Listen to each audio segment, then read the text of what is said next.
हिमालय की तलहटी में बसा एक छोटा सा गांव था, नीलगिरी। यहाँ के लोग सरल थे और प्रकृति के करीब रहते थे। इसी गांव के किनारे एक पुराने बरगद के पेड़ के नीचे एक कुत्ता रहता था, जिसका नाम था शेरू। शेरू एक गद्दी नस्ल का कुत्ता था, जिसके शरीर पर घने सुनहरे बाल थे और उसकी आंखों में एक अजीब सी समझदारी झलकती थी। शेरू का कोई मालिक नहीं था, लेकिन पूरा गांव ही उसका घर था। वो दिन भर गांव की रखवाली करता और रात को उसी बरगद के पेड़ के नीचे सो जाता। उसी बरगद के पेड़ पर एक बंदरों की टोली रहती थी। उस टोली में एक छोटा सा बंदर था, जिसका नाम था चिक्कू। चिक्कू बहुत शरारती था, लेकिन उसका दिल बहुत साफ था। एक दिन जब चिक्कू पेड़ की एक पतली टहनी से झूल रहा था, उसका हाथ फिसल गया और वो सीधे नीचे शेरू के ऊपर जा गिरा। शेरू चौंक कर उठा और गुर्राया, लेकिन जब उसने देखा कि नन्हा चिक्कू डर के मारे कांप रहा है, तो उसकी ममता जाग गई। उसने चिक्कू को डराने के बजाय अपनी पूंछ हिलाई और उसे चाटने लगा। यहीं से शुरू हुई एक ऐसी दोस्ती की दास्तान, जिसकी मिसाल आज भी नीलगिरी गांव में दी जाती है। समय बीतता गया और शेरू और चिक्कू की दोस्ती गहरी होती गई। गांव वाले हैरान थे कि कैसे एक कुत्ता और एक बंदर हर समय साथ रहते हैं। चिक्कू अक्सर शेरू की पीठ पर बैठकर पूरे गांव की सैर करता। जहां शेरू जाता, चिक्कू उसके पीछे पीछे दौड़ता। एक बार गांव में भीषण अकाल पड़ा। नदियां सूख गईं और खाने की कमी होने लगी। बंदरों की टोली भोजन की तलाश में जंगल की ओर चली गई, लेकिन चिक्कू ने अपने दोस्त शेरू को नहीं छोड़ा। वो शेरू के साथ ही गांव में रुका रहा। चिक्कू पेड़ों से फल तोड़कर शेरू के लिए लाता और शेरू कहीं से अगर रोटी का टुकड़ा पाता तो वो उसे अकेले नहीं खाता था। वो पहले चिक्कू के सामने रखता।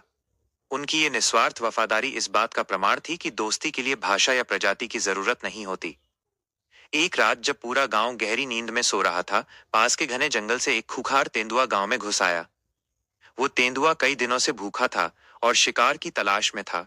वो चुपके से एक किसान के बाड़े की ओर बढ़ रहा था। शेरू की नाक ने खतरे को सूंघ लिया। उसकी नींद खुल गई। उसने देखा कि अंधेरे में दो चमकती हुई आंखें बाड़े की तरफ बढ़ रही हैं। शेरू ने जोर जोर से भौंकना शुरू कर दिया। उसकी आवाज सुनकर चिक्कू की भी नींद खुल गई। चिक्कू समझ गया कि उसका दोस्त किसी बड़ी मुसीबत का सामना करने वाला है। तेंदुआ शेरू के भौंकने से गुस्सा हो गया और उसने शेरू पर हमला कर दिया। शेरू छोटा था, लेकिन उसका साहस शेर जैसा था। उसने डटकर तेंदुए का मुकाबला किया, लेकिन तेंदुआ ताकतवर था। उसने शेरू के कंधे पर गहरा घाव कर दिया। जब चिक्कू ने देखा कि शेरू मुसीबत में है, तो उसने अपनी जान की परवाह नहीं की। बंदर आमतौर पर तेंदुए से डरते हैं, लेकिन चिक्कू के सिर पर वफादारी का जुनून सवार था। उसने पेड़ से पत्थर उठाकर तेंदुए पर मारना शुरू कर दिया। वो जोर जोर से चीखने लगा, जिससे गांव वाले जाग गए।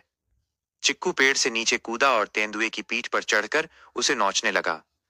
तेंदुआ हैरान रह गया कि एक छोटा सा बंदर उस पर हमला कर रहा है। इसी बीच गांव वाले लाठियां और मशाले लेकर वहां पहुंच गए।